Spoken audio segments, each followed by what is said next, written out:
there's this little passion that says, try to help our keiki and try to take care of place. For 100 years from now, we want our children to say, mahalo kupuna, whoever you were, for thinking of me. They don't have to know my name or our names. They just need to look at Kahalu and see that it is still there and still can take care of them. I just found her as a person very intriguing, and her whole story. And I was like, I would love to come there and just follow you around, see how you came to be this keeper of the bay. And she said, okay. And she trusted me. And that was truly an honor, that she felt I could be that person to accurately tell her story in a way that she's proud of. We are all keepers of the bay. It's not just me. I think it's all of our volunteers, all of the people that are passionate about place. I can't do it by myself. I can help empower people. But I think together we have made that bay what it is today. Today I want to welcome Ashley Lofaso to the show. Ashley, welcome. Thank you. Ashley directed a film called Keeper of the Bay. I absolutely loved the film. It was shot beautifully in Hawaii. So much information. I learned so much from your film about coral reefs and the importance of coral reefs. And it's not only in Hawaii, but around the world, including here in New York. Where'd you get this story from, first of all? How did it come about, this character with Cindy and the role that she plays with the coral reefs and kahalu'ubay? How did it start? Where did this come from? It started pretty organically when I was on vacation in Hawaii in 2018, and I forgot my sunscreen. So I went to the store looking for sunscreen, and all I saw on all of the shelves were reef-safe sunblocks. Okay, just grabbed the cheapest one that I could find, went on with my vacation, but in the back of my head, I was wondering what the heck are my other banana boat sunscreens doing to coral reefs? So enjoyed the rest of my vacation, came home from that. I'm a naturally curious person, so I got back from that, and I just started researching how is sunblock impacting coral reefs. That took me through a crazy path, finding people all around the world talking about this issue, scientists mostly. And I'm a journalist by profession, so I started reaching out to these people just to learn a little bit more about the impact of sunblock on the oceans, on coral reefs. And I just found out, there's a lot of things happening to coral reefs, but this is something that is a real human impact on those ecosystems. So as I'm talking to more and more people, I start connecting with folks in Hawaii, and they're like, you should really try and get a local perspective on this issue. And the one name that kept coming up over and over again was Auntie Cindy Punihali. So I reached out to her, and I just asked, can I have 15 minutes of your time just to chat with you about this? I'm not thinking I'm making a story at this point. I just am curious. And I got on the phone with her, and we spoke for about 2 hours. I wanted to talk for 15 minutes, but 2 hours, she was such a lovely person and really opened my eyes to, sunscreen's one thing, but there's so many other things impacting the oceans. And she was really dealing with that at her bay in Hawaii. So, this is probably 2018, 2019, I'm talking to her. We go into the pandemic. This idea is kind of a seed in my head.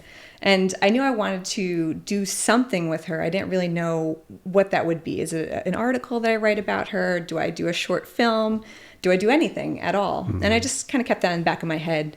Through the pandemic, she reached out to me and was letting me know that the bay was coming back to life.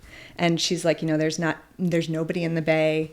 There's no sewage entering the bay. There's no chemical pollutions, no human traffic, and we see the fish returning and we see the corals flourishing again. And that was like the signal to me that we need to highlight this, because it's not only happening at her bay, it's around the world. Now, was this over the course of the pandemic or let's say 2 or 3 years? How long did it take for her to notice this? I think it was only a couple of months since the pandemic because Wow. she, as we highlight in the film, she shut down the bay.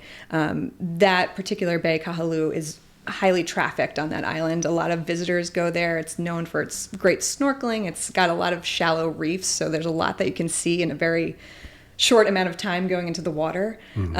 So I think it was just a matter of a couple of weeks where she really saw things start to turn around there. So from that conversation where she tells you, listen, I can't believe this, pandemic happened, less people or no people going to the bay, and we've noticed the coral reefs are coming back.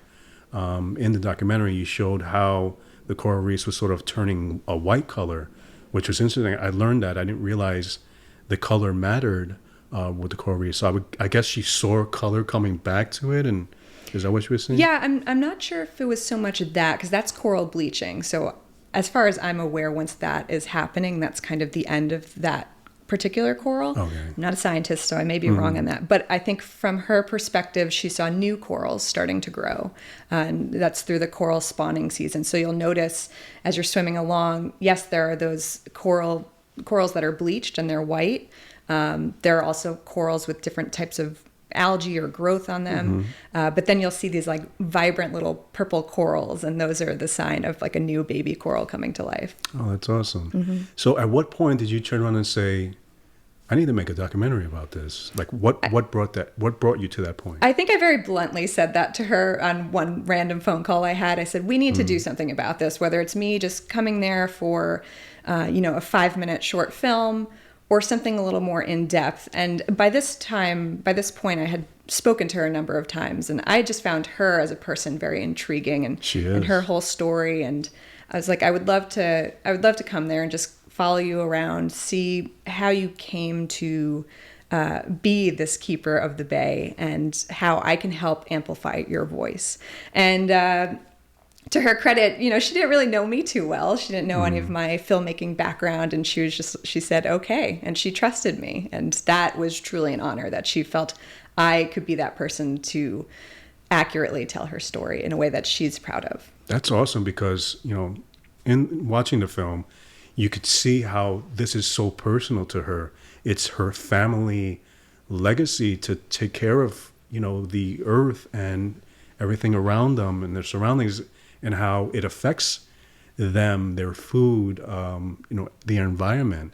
And I thought it was really touching when she's crying and she's talking about her father, and she's talking about her ancestors, and how, this is what drives her to take care of this bay and to educate people. So I thought it was really touching.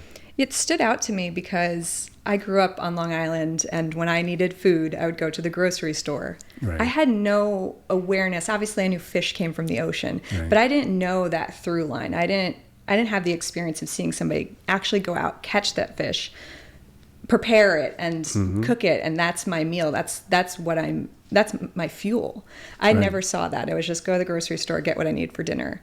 And so seeing people in different cultures, different ways of life, connecting to the earth and our food source, that really was meaningful to me, and something that stood out to me. Yeah, definitely. Yeah, to me too. And watching, I just feel like in Hawaii in particular, they have a lot of customs and they have a lot of traditions that runs, centuries in their families, and they take that really seriously.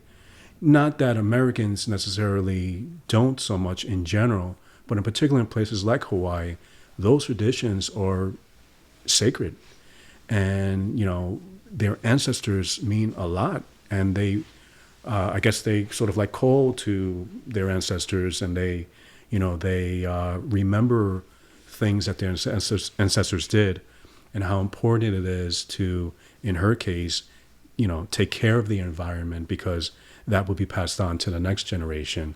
And that's basically what she's trying to do, is take care of the bay and surrounding bays, so that the next generation has food and everything is nice and clean. The coral reefs can survive and flourish.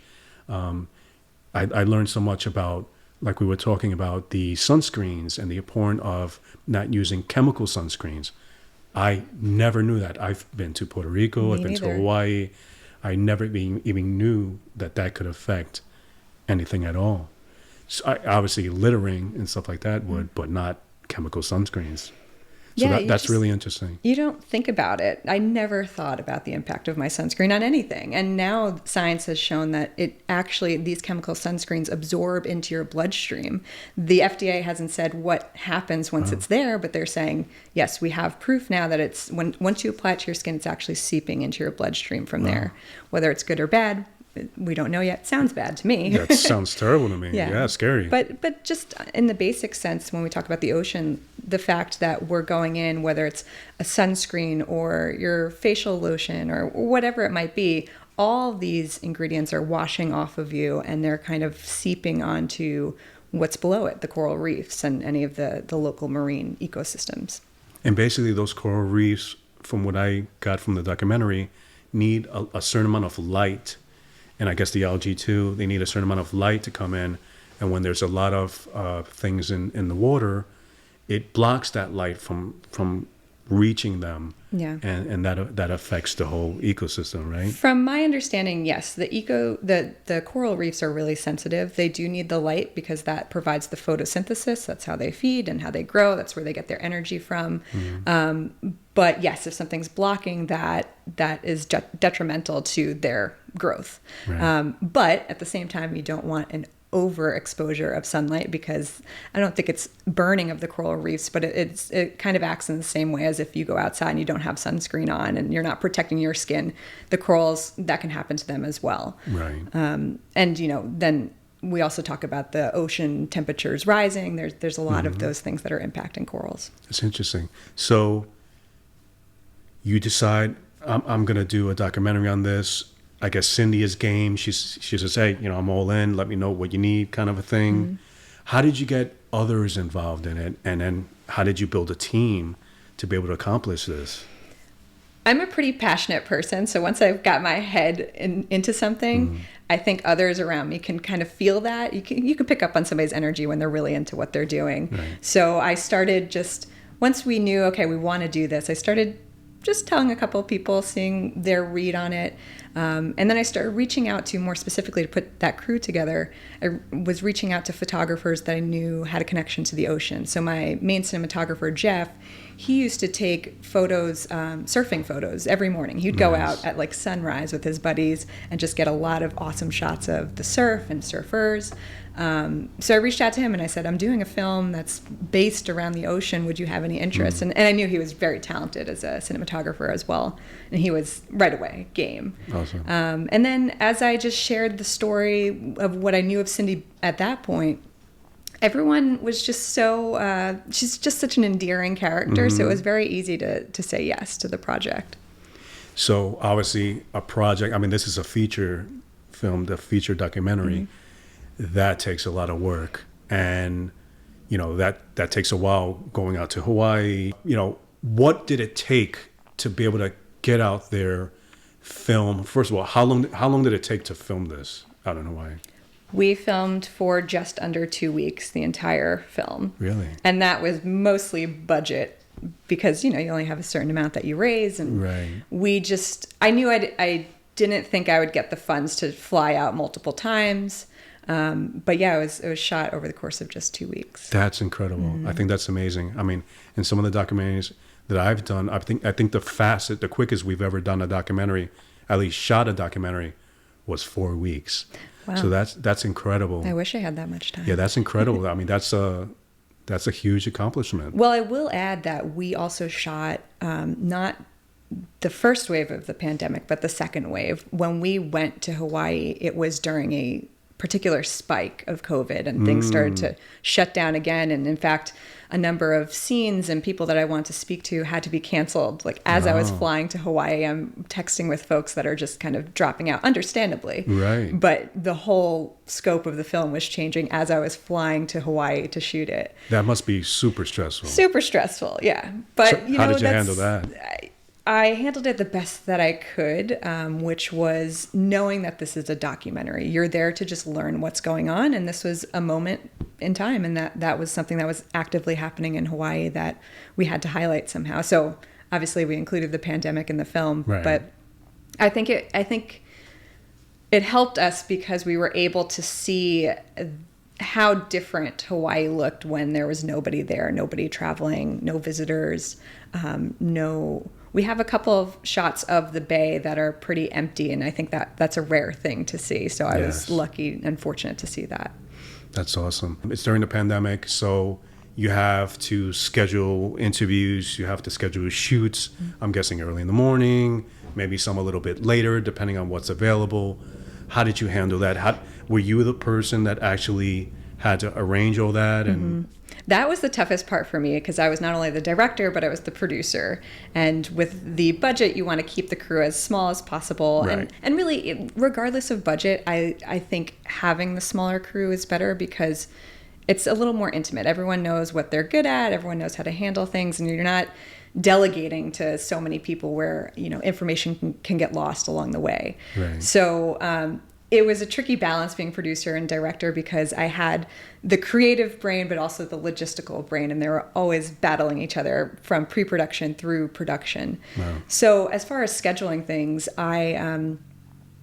looking back at the process, it's funny because as I'm learning about the story and learning all of the things that are impacting the bay and all of the work that Cindy's done, I want to talk to more and more people to give a well-rounded perspective. Right. And before going there, I interviewed 50 people over Zoom. I spent a whole summer just every day talking to people that either knew Cindy or knew about ocean conservation. And I was just getting as much information as I can. And I think that became overwhelming to me because I had no idea how I was going to focus this film. I knew Cindy was going to be the anchor, but what am I going to surround her story with? Is it just marine conservation? Is it talking about the sewage issue on the island? Is it, there's 1,000 things that I can profile. So talking to those 50 people over Zoom, I took notes on everything. And then I had a day where I just kind of said, okay, here are the people that I really think are going to stand out when talking about Cindy and the work she's doing. And even still, we did, I think, maybe 20 interviews in person, and a lot of those got cut in editing. Right. So I probably could have weeded them out a little bit sooner so we didn't have to, I'm not going to say waste the time, but honestly, it is waste the time because I feel bad for taking up the time of those people. But it happens. I mean, that's filmmaking. It's filmmaking. Exactly. And with that being said, even though they didn't make the cut of the film, I still got valuable information from them, and it helped me craft the final story. Right. And just curious, I hadn't seen this before. I noticed credit in there for a scriptwriter. So how did that happen? Did you actually sort of like write out a general script of how this is going to go with Cindy? Or this is basically me giving up because it takes me forever to write anything. Okay. So what we did, this is my good friend Sean. He has written a couple of other films before, and I came back from Hawaii with those 20 transcripts of 2-hour long interviews, and I knew I wanted somebody else to take this on. It wasn't, it's not my forte, but definitely when I got home and I saw all of the content that we had, I was like, I just need somebody that can really take this puzzle and start to form it into a film. Right. And fortunately, Sean is just a great guy and ready to take that on. He sent me a picture of all the Post-its all over his walls, just trying to organize the film. But he read through all the transcripts and picked out the moments that stood out to him. And meantime, I was doing the same on my own side. I was taking notes of, okay, what stood out to me during this 2 weeks that we were in Hawaii? What were the main talking points and emotions that I felt? And then we kind of compared lists, what he got from the transcripts and what I got from actually filming the movie. And then we narrowed down what we wanted to focus on. And I thought it was a beautiful opening to the film. I'm not going to give anything away, but sort of like you really get the feel of Hawaii and, the oceans, and then Cindy and, the culture. I thought it was really some beautiful photography, and the opening shots just really kind of draw you in to the story. And then you meet Cindy and you just fall in love with her. She's such a personable character that when you hear her story and hear what she's trying to do and the importance of the bay, it draws you into the story. I thought that was excellent the way that you put that together. And I will say, not to give anything away, but that opening sequence with the hula, that was something that I was really, I wouldn't say nervous about, but I had this vision very early on that that's how I wanted the film to open.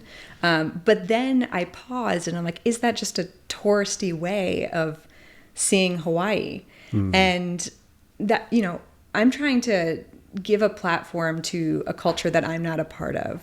So I didn't want to do anything that's tacky or touristy. I wanted to do something that felt authentic to the native Hawaiians. Right.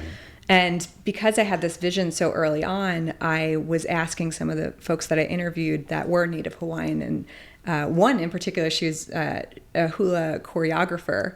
And I said, listen, I want to do this at the beginning of the film. What do you think? And she was like, that is the perfect idea. She's like, she explained to me how much the hula is tied to nature. The movements are mimicking that of the ocean or the breeze. And I was like, perfect, this is it. Yeah, I got was to go really, for really it. beautiful. I actually loved that. It just, like I said, it just draws you right into the film and then right to Cindy, So tell me, obviously this is a big project to take on. Nothing can be done without money. So how did you put together a budget? Where did you go for money to, create this film, to develop a budget? How did you work all that, for aspiring filmmakers that have an idea and really don't know where to start to raise money to be able to do something like this? It's a loaded question. Yeah, it's a loaded and question. I probably don't even have the best advice for this, but I actually very loosely drafted up a budget. It was something that I don't think I really revealed to anybody, the number. Okay. Instead, I went about it, okay, let's do Kickstarter, because between people that have seen some of the work that I do and between all the work that Cindy's doing at the Bay, I feel like we can get a good amount of people that are interested in just helping and, throwing us a couple of bucks. And I, we did Kickstarter, and I went at it with the mindset of whatever money we raise is what we're going to use for this budget. Right. Of course, in the back of my mind, and again, something that I didn't really share with people was, okay, I need this much if I want this camera equipment. I need this much if I want to be able to pay the crew. So often in indie film, people don't get paid. I know that's not across the board, but, coming out of film school and all of that, there's a lot of projects that you just kind of do for fun. Exactly. In hopes that it'll get you to that next step. Right. But I wanted to pay everyone that worked on the film, the cinematographer, second camera, editor, like everybody. I didn't take any money from it, but I just wanted to make sure they were set. I want to make sure we had equipment that was useful for the film. I didn't need the best cameras, but I wanted to shoot 4K. I wanted a drone at some point. So just making sure I had all those ducks in a row. And as I saw the Kickstarter number creeping up, I was like, okay, I can get that camera. Okay, I could pay this person. And then finally we had the final number. And I think the most important thing to think about in early production is the insurance that you need to make sure everyone is safe on set and covered for.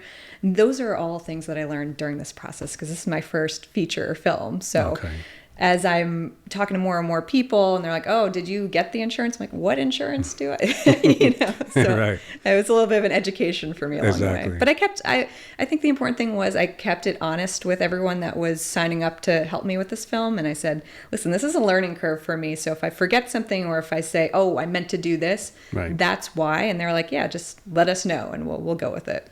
A lot of people, when they're starting a Kickstarter, they feel like they have to put up something.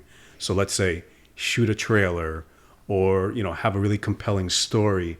How did you form your Kickstarter? Did you do any of that? Did you have like a trailer pre-edited, pre-shot? What did you do? So we did post a video with the Kickstarter, and if I recall, a lot of the footage was from when I go on vacation. I tend to just shoot a lot of B-roll anyway. It's my hobby. So I had a lot of footage of Hawaii. So I used that with it was an audio clip of an interview with Cindy. So it was Cindy's voice talking about the Bay. It was a mixture of my video and some stock video and some video that I was given.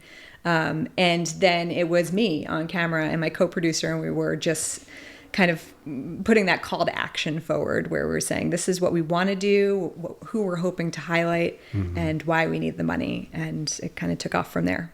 So do you feel like because of the good cause that this film could, provide, and the education that this film could provide, do you think that's what made people donate to the film and back the film and say, you know what, this is something worthy of making, in my opinion? Yeah, I think that's a lot of people came at it with that approach. I also just think that seeing or hearing Cindy's voice and how humble she is, and hearing a little bit of her storyline, for me, if I wasn't producing this and I heard that, I would be interested in supporting her cause. So I think those two things really worked hand in hand. And there were people that were donating that I was not expecting them to donate at all. And even if it was just $50 or so, I was so grateful to just see everyone believing in it. It also, on the flip side, put a little more pressure on me, because I believe in myself, but then I'm like, here I am trying to make my first ever full-length feature documentary. Right. And all these people believe in me. Now I really have to do it. Right. So The pressure's on. The pressure's on. No, you can't let them down. As soon as you hit the Kickstarter goal, you're like, all right, I guess it's happening, which is exciting and terrifying at the same time. So this is your first feature film, and, was there something that inspired you, like, I don't know, visually, or how to create this film? Was there a particular filmmaker or a particular documentary that you saw that gave you a little inspiration to say, you know what, I would like to go along this look or this style? How did you approach that? Firstly, I wanted to make sure that all of the B-roll and a lot of the sequencing was rooted in the environment, in nature. So I let my cinematographer know that I want to highlight nature as much as I can. Even if we're not directly talking about something, we as people are connected to the land and the ocean. So I wanted to weave that in as much as I could at any opportunity. As far as films that I looked at, I think an obvious one would be Chasing Coral, or Chasing Ice. I think you can see both of them on Netflix currently. Okay. But those films moved me to the core with how they were shot, the story that they were telling. And have you seen Chasing Coral at all? No, I haven't. You have to watch it. I'll definitely watch it check tonight. It highlights basically this group of filmmakers studied coral over the course of, I don't know, several years, several months, whatever it was. But they were able to capture a time lapse of corals dying. All over the world? All over. Yeah, they were in a couple of different, I haven't seen the film in a while, but I think they were in a couple of different locations. Okay. But the fact that they captured it over time allowed the viewer to really see these things dying. And the same group of filmmakers did Chasing Ice, where they profiled glaciers.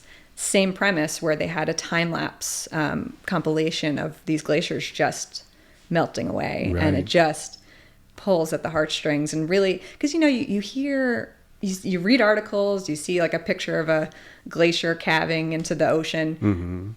It does a little bit, but it doesn't do much. But when you see, like, here's a mile of a glacier just gone, it will never come back, that's impactful. And even more, like, how's that affecting the wildlife around it, right? Yeah. So in this case, with your film, you're talking about Cindy here, dedicated to preserve the bay and preserve the coral reefs. And she's explaining, and in the film, others explain the importance and how that affects us and how we affect the ocean and the coral reefs. So I thought that was really interesting. I learned a lot, by seeing that. So I guess that would have been sort of a motivation for you to have some sort of a direction of how you wanted to tell the story. Absolutely. Beyond Cindy, obviously. Absolutely. Because Cindy is really, when you watch Cindy, I would really suggest you all watch this when it comes out. This character of Cindy it's just really touching, and talking about her family, talking about her past and her father and her ancestors and the importance, and then you see her sort of like walking around, she's monitoring everything, she's watching people, and she's educating people, and I think that's awesome. I think we need more of that here in the tri-state area and around the other parts of the United States and around the world. Yeah. Because this is happening not just there, but all around the world, as you're saying. So how it affects the environment and how it affects people and and animals and nature around it. And we talk about timeline too. And one of the interesting things about Cindy's story is she actually left Hawaii for 30 years or so. She came to the mainland to study. And I believe she got married while she was here and just stayed here. So it wasn't until she returned to Hawaii that she saw how much it changed. Right. So all of her upbringing and knowing about her ancestors and how they protected and preserved the land, she was just really called to it to do something. Right.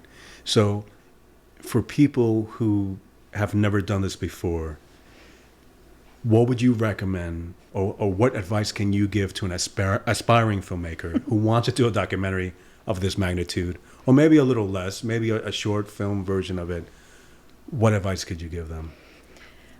I would say just know that everyone is winging it, because nobody's got it figured out. And especially on your first film, be honest with everyone around you. You don't know everything. They don't know everything, but you're going to learn together.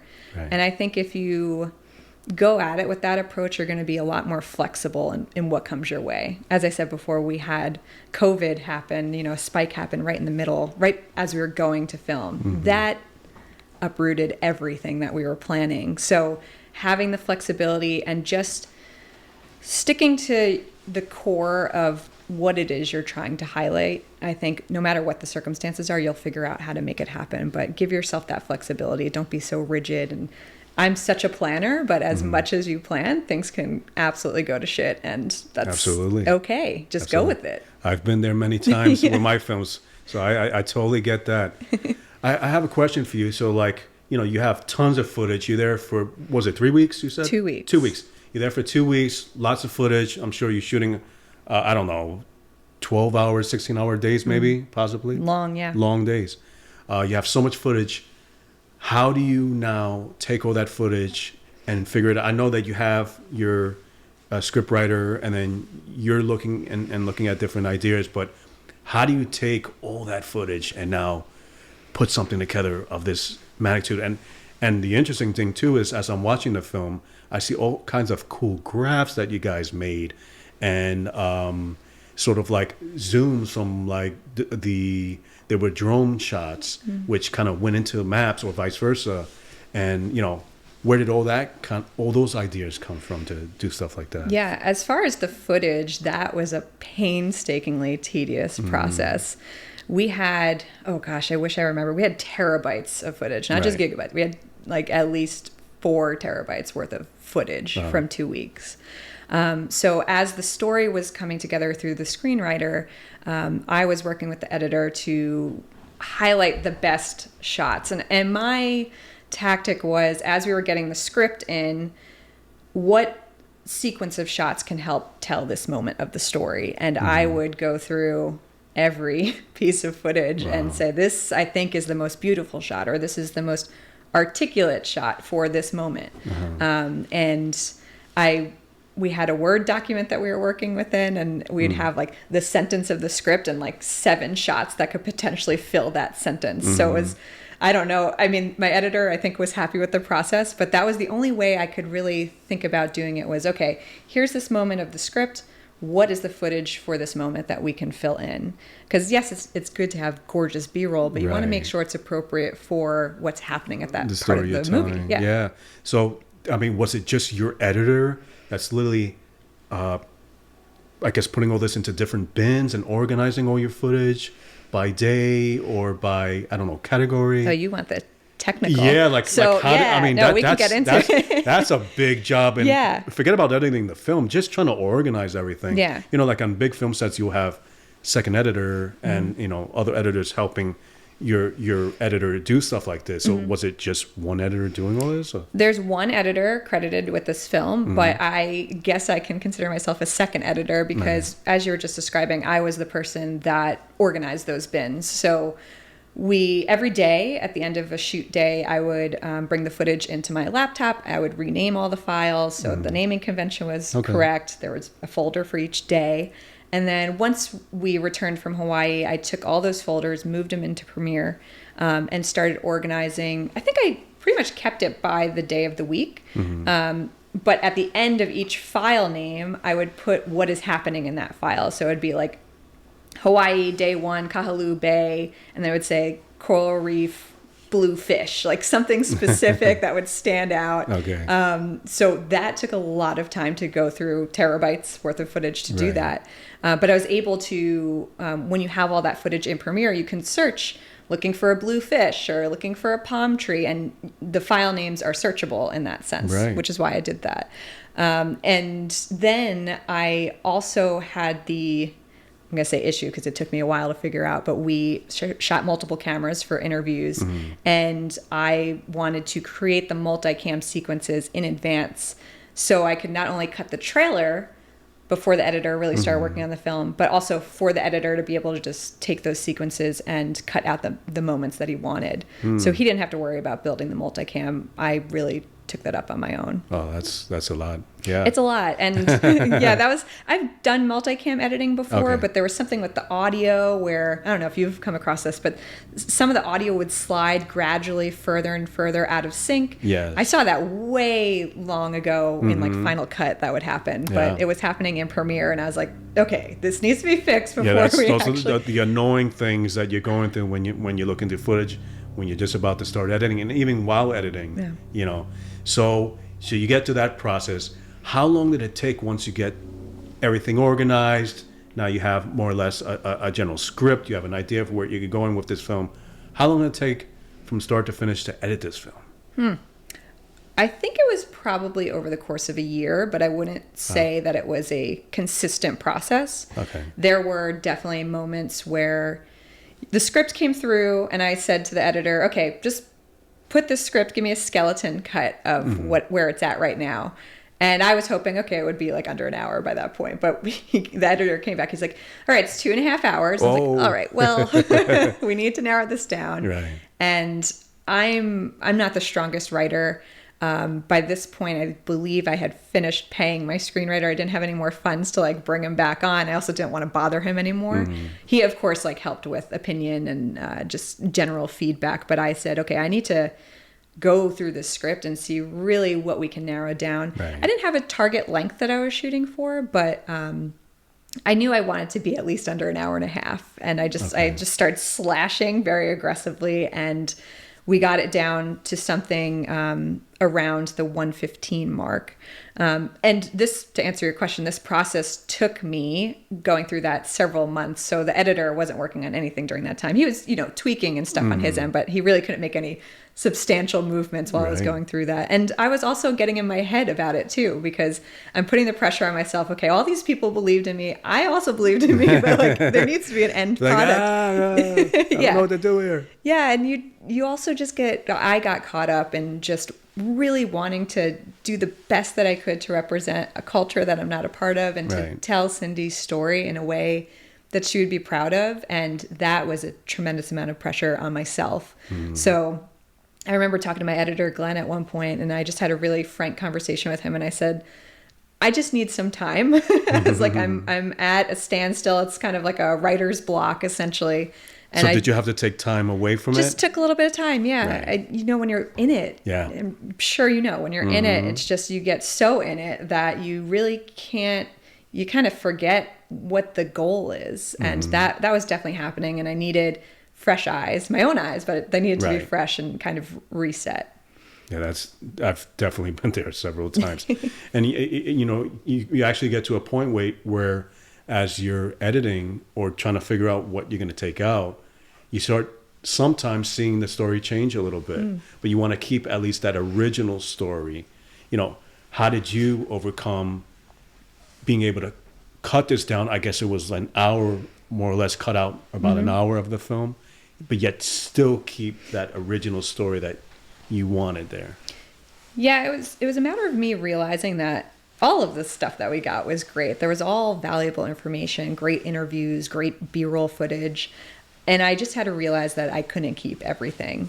And what really kept me in line was obviously the narrative of Cindy's story. And sometimes I would get lost in the science of it. I studied engineering, so I'm a science nerd, and I'd get lost in like everything that's impacting the bay. And then I realized that's not very visual for the audience, and it's also a little boring. So if I keep it to the thread of Cindy's experience, then it was easy for me to start slashing some scenes and some moments that just, yes, they were interesting, but I don't think they really added to it. Okay. Yeah. And also, I mean, the majority of the film covers Cindy, but then you bring in another character with another Bay. Tell me about that, like, and how you were able to keep that into the film. So that's Lisa Bishop, and she is at Hanauma Bay. She's the president of Friends of Hanauma Bay.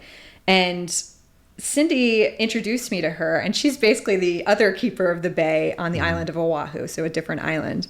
And I just loved that friendship. I honestly forget how I was introduced to her officially, but I loved hearing about there's just this other woman. There's a little community of baykeepers in Hawaii and understandably all around the world. But I loved that they were just such sisters and trying to do the same things in these very different areas. I believe Lisa's Bay, Hanauma Bay, is like the most popular one on Oahu. And that's where most people end up when they are in Hawaii, especially first timers. And there, I don't want to speak too much to that because I don't know all the politics behind it, but I believe there's a fee to enter that bay and something with the government. I again, don't want to get into it, but she has a little bit of a different situation than Cindy. But the cool thing is they talk all the time. They're like, this is what's working here. This is what's not working here. Right. And they take those little bits of advice and they try and just replicate it at each other's bays and then other baykeepers that they speak with. And they share ideas and they say, hey, They listen, do. this is working here. That's not working so much. What about this? What about that? And they can bounce ideas off of each other. And they're constantly on email threads too with scientists all over the world, just thinking how they can tackle different issues, trying to get different people into the base to study and research, to generate data that they can use to further their causes and what they're trying to do as far as preserving the coral reefs and ocean conservation. So yeah, it's just a really cool friendship. And we were fortunate in the film to actually bring them together for the first time since the pandemic had emerged. I think it had been a year or two since they'd seen each other. And I was like, they hadn't missed a beat. They were just awesome. Great buddies. Yeah. Yeah, and it's just incredible to see how one person alone with help from others can really make a difference. No matter what the issue is, it's the power of one person, and trying to make, whether it's their bay better or their hometown better or whatever it is that they're trying to accomplish, the power of one person gathering others for a cause, for a good cause, is really, really powerful. And you see that in this film, and that's one of the things that I really loved about this film, is their drive, their love for their land, and to preserve that. And not only that, to educating people who are coming on vacation, who know probably very little of the area or of the bays, and are now coming away, being educated. Now they could take that back home with them and probably apply that to their own lands, right? Absolutely. And I think that that's one of the big points that came out of the film to me. And I think it was John DeFries. He was the head of Hawaii tourism at the time. And he said, what she's doing is just inspiration for others to find their own bay. And he didn't mean literally find a bay. He just meant find something that you're passionate about, something that needs attention, and just bring awareness to it. And whether people jump in with you or not is one thing, but to just bring awareness to something that might be a problem and could be improved it's the first step. And Exactly. I think that's monumental when you think about people doing what Cindy's doing all around the world. Like, how much of an impact can that make? It's incredible to think about. It really is. So you're at the point now where you finish the film. The film is done. It's out there for people to see. It's out in the film festivals. Where can people see this? Can they see this yet in the film festivals, or where can they watch this? Yeah, so we're just at the end of our film festival run. I think we have a couple more coming up, but we did show it at the Hawaii International Film Festival, which was the most exciting. Yeah. Currently, it's on our website, keeperofthebay.com. It is password protected because it's still in the festival circuit. Okay. But we are in talks with PBS Hawaii to get it onto their platform. That's awesome. So yeah, my dream would be, yes, to have it there is amazing, but to get it to PBS National, I think it's a great platform. That's the tricky part. I still have no idea how to work distribution at all. But when I think about the film, I know it's a more educational take at what's going on. And so I think PBS would be a great platform for that. But honestly, anywhere that can just drive eyeballs to it, I'd be happy with. Yeah, definitely. I can see that on a lot of other networks too that I watch all the time. And I think people would really enjoy it and come away learning stuff from it. So, I definitely wish you all the luck in the world. I think you did a great job. And I think everyone who, was a part of this, whether it's crew, yourself, people who gave money to support this, I think you did a wonderful job and you really made them proud. So congratulations on it. Thank you. And I wish you the best. Anything else you want to speak about or anything you want to plug for the film? No, I just want to say thank you to you. Honestly, like it's really cool that you took an interest in it, and I'm just really pumped to talk about it. And yeah, thank you so much for highlighting it. I absolutely love filmmaking and I love filmmakers. I know. When are we going to work together? We have to. We definitely have to work on something. And I definitely have a couple of things I'm thinking about. Which way I'm going to go, I don't know yet. Okay. But when I do decide, I would love you and Keith to be a part of it. Yeah. And I just want to keep making films and keep doing things that I love. And filmmaking is such a part of it. And that's why I really enjoy getting into the mind of other filmmakers and learning how they go about creating their films from concept to production and post-production, because it's such a hard thing to do. A lot of people will watch films, whether they're fictional films or they're documentaries, and they say, oh, this was okay, that was okay. They don't realize the amount of work that goes into it, a tremendous amount of work, and people that are there sweating and grinding, for months to make this film and to edit it and everything that goes into it. So I think everybody who is a filmmaker should be applauded, because whether people like their films or not, no matter what kind of film they're making, they created something from nothing. It just came from an idea. And I think that's amazing. Whether you're a painter, whether you're a filmmaker, whether you're a musician, let's say you're a singer-songwriter and you can write your own songs and actually sing that and make something out of that, it's all artistry. It is. I think some of my best friendships have come out of filmmaking because you just have that same rhythm, that same creative mindset, and it really just excels anything that you're doing in life. And to surround yourself with those people, it's fun. You kind of get amped up on what everyone's working on. You want to get involved. Who cares if you're getting paid? I mean, obviously you hope to get paid, but you just kind of want to be involved. It's that environment. So yeah, it's incredible, and I'm honored to be a part of it. I've made films where people are just like, listen, I don't care what you're doing. I don't even need to be paid. I just want to be a part of it. And I think that's sort of like when you love this field, when you love, filmmaking or whatever it is that you do, you just want to be a part of something really that's really, really good. Yeah. And I think, that's why people come together to do these kind of things, no matter what it is, whether it's a documentary, a film, music, it doesn't matter. When you are that type of person, that type of creative, you live for that, and that's what I definitely live for, and I aspire to continue to doing. Do you have any idea where you want to go from this once, this film is maybe out there in PBS or wherever else it goes? Maybe Netflix. I think it would be great for Netflix too. Thank you.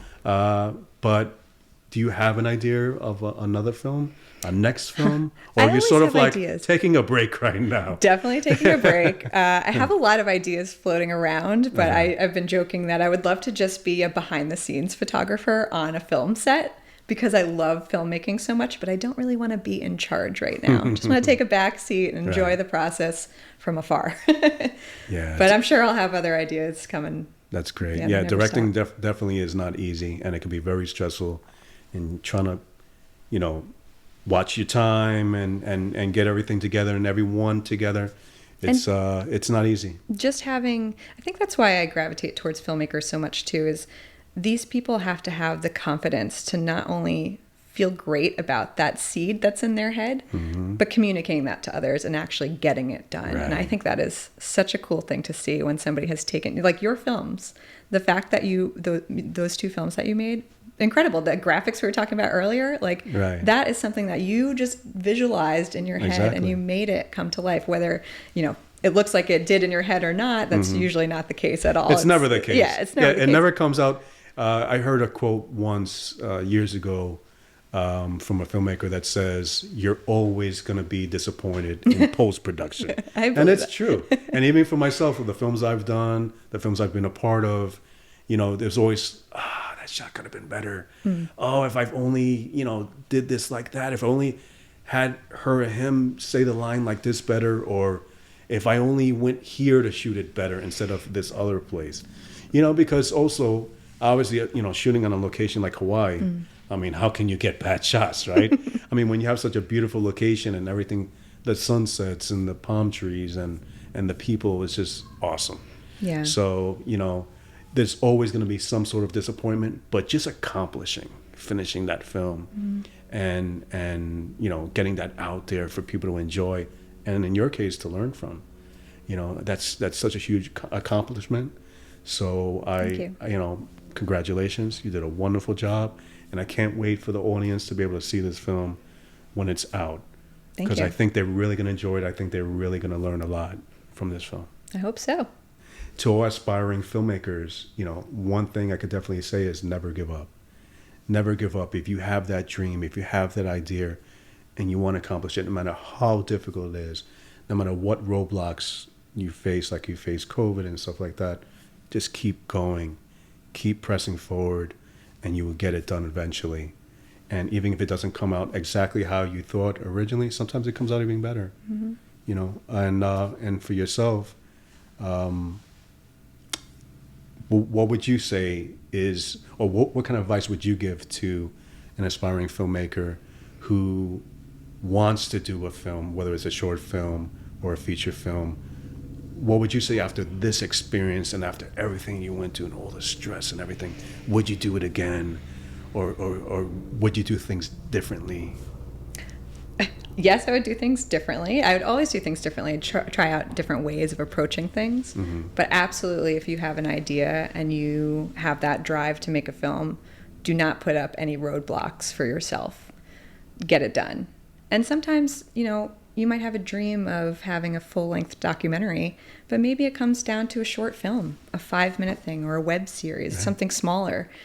Let that be a part of the process for you. Discover, okay, maybe this is a great idea, but it's a different format, or it's a different subject, a different person that I'm profiling. Keep yourself open to those changes, but stick to your guns that if there's a film that you want to make, get it done. Awesome. Thanks again, Ashley, for coming on the show, and I wish you the best of luck with the film. Thank you.